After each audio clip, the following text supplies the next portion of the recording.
my melanated people, God's people. Man, it is a beautiful day in the neighborhood once again, and we're out here living, loving, and enjoying life. Having a little problem today. This rain has caused some serious back pain, knee pain, and all that stuff going on, hip pain, but we're gonna push through. And thing about this is that Bob Marley said it. Don't want to mess up his quote, but something like, when we say we love the rain, but we hide under seek cover when it starts to rain. Say we love the wind, but we seek shelter when the wind blows. Say we love the sun, but we hide from the sun. So I'm out here in the rain, living, loving, and enjoying life. Okay, let me speed this up because this is going to be a particularly long video, but I'm pleading with you, please stick around to the end because you'll get some clarity on the Ye and Kyrie thing, and it'll put everything into perspective for you if you stick around to the end. Got some good information for you. All right, first up on this list is I'm going to show you a clip of Rich Eisen, a ESPN analyst, whining about how he was offended by Kyrie as a Jew-ish person. And remember I said ish. That's going to play a big part in this, okay? Jew-ish person. Okay? So check him out and see what he's got to say. You're dehumanizing me, Kyrie. I'm a Jewish man. Okay? Descendant of people who died in gas chambers and got incinerated by Nazis. You're dehumanizing me by putting on your platform a book and a movie that is filled with anti-Semitic tropes that are designed or eventually lead to the dehumanization of me and my children. Yeah, you see that? I mean, question is his humanity. I mean, give me a freaking break. If black people stand up for themselves and say that we're this or we're that, or we want to reclaim our heritage, how does that dehumanize him? Okay? But now next we have a Jewish person, white, speaking about DNA evidence and some things that have been discovered that proves that they are black Jews and that black Jews were the original Jews. Okay? Check it out. People who are most likely the descendants of those slaves who kept true. I like to bring up a few specific examples because they're going to be game changers. One of them wrote letters to Israel when it became a state. And they said, we're Israelites out in Africa. You know, everyone laughed at them and they said, African Israelites, these people are just trying to jump on the first world country bandwagon. They're living in a third world country. They got nothing. We're coming to Israel. We got innovation, technology. So they're trying to get on this train because there's such a thing called the right of return. All descendants of the Jewish people from around the world are able to move to Israel. So they said we are also. And everyone kind of laughed at them, like I said. And a few people took it serious and went out there and started studying them, learned about their culture. And a professor from Duke University went out there and did DNA testing on them. And he showed not only do they share Semitic genes from people who were in Yemen and back to the Middle East, these gentlemen, a large percent of them, have the Y chromosome to be Kohanim, to be priests. Now, if anyone who doesn't know, a priest is a specific family clan of the nation of Israel who come from Aaron, the brother of Moses, who was the first priest. And anyone descended from Aaron has the status title priest. And we found that these men in this village in South Africa called Limbo, L-E-M-B-A, carry this genetic marker to let us know that they share the same as from the Sephardic and the Ashkenaz. And now, these people, they don't want you to say anything about them or question them or their heritage or their rights in any way. But you can see how a lot of them treat other people black people who say that they are Jews. Now, that's okay for them to do that, but the Hebrew Israelites are a hate group. Come on, give me a break, all right? But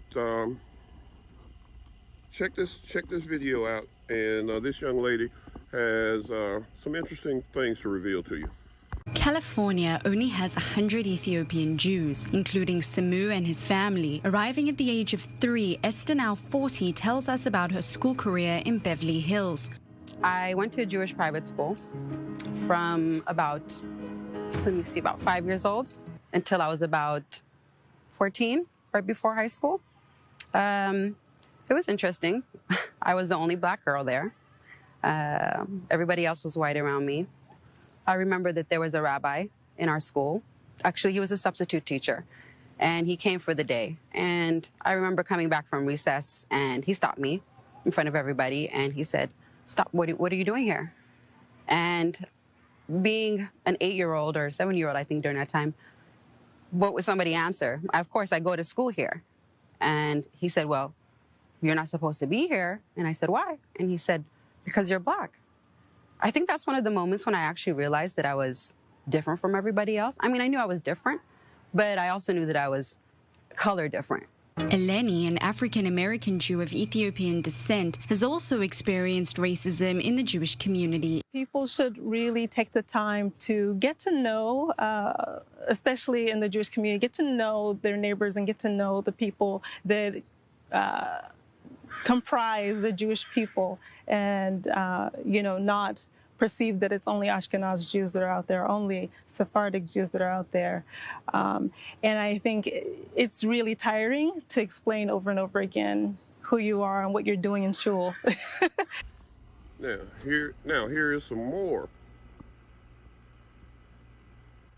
anti-Semitism that black Jews face. Tonight, 3,000 strong African Hebrew Israelites have been calling the state of Israel home since 1969. But there remains an ongoing push to deport them in gradual steps. A recent report by the Times of Israel reveals that last Thursday, the Interior Ministry's Population and Immigration Authority has sent 51 members of the Hebrew Israelites letters ordering them to leave by September 23rd. And these letters were dated August 9th, shortening the deportation time frame by a whole. And I want to thank you for sticking around to this part. And here's more about DNA evidence. Okay, check this out. The Limbo. Can you please share with the people about the Limbo? So the Limbo are in African tribes. We have Jewish roots. We migrated from Judea 2,500 years ago and went and settled in Yemen. And stayed there until around the 7th century. And then we were pushed out by Islam because we wouldn't convert to Islam. And then we were forced into Africa, where we have been coming all along when we were in Yemen, coming to Africa as traders, bringing manufactured goods and trading with raw materials like ivory, gold, and other minerals, and taking them into the Middle East to trade with people there.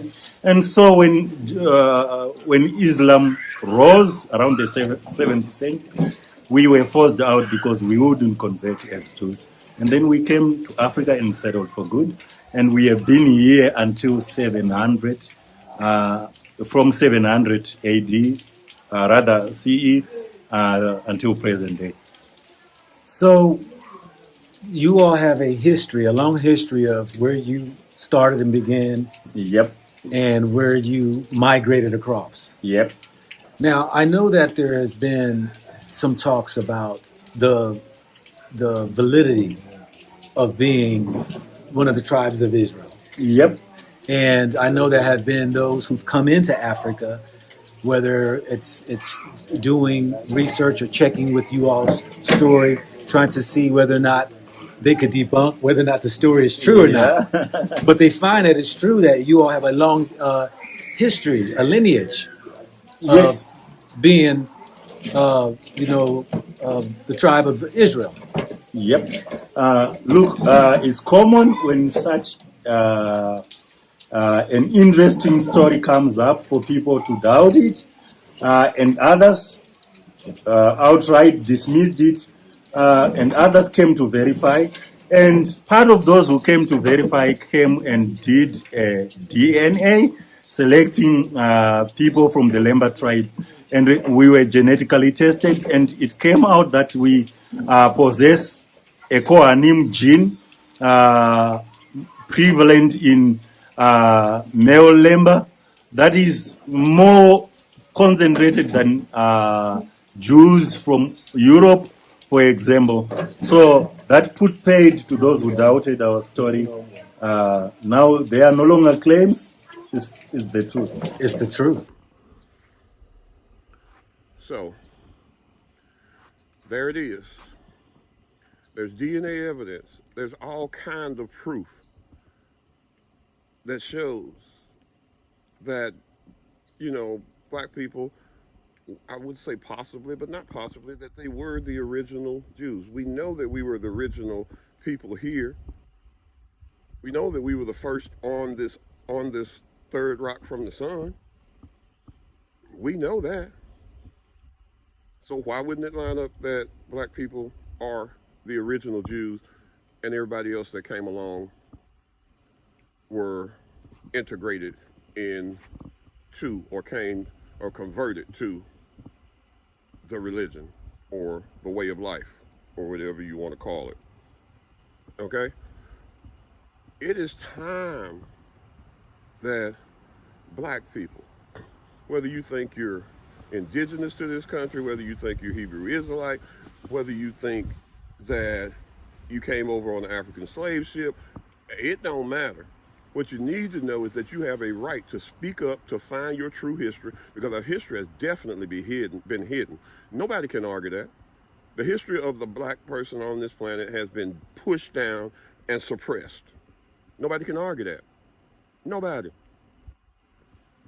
And if you do want to argue, argue with somebody else. I ain't got time for it, because there's too much proof about how history has been suppressed and how lies have been told to keep black people down, or black people at the bottom of the totem pole. Why?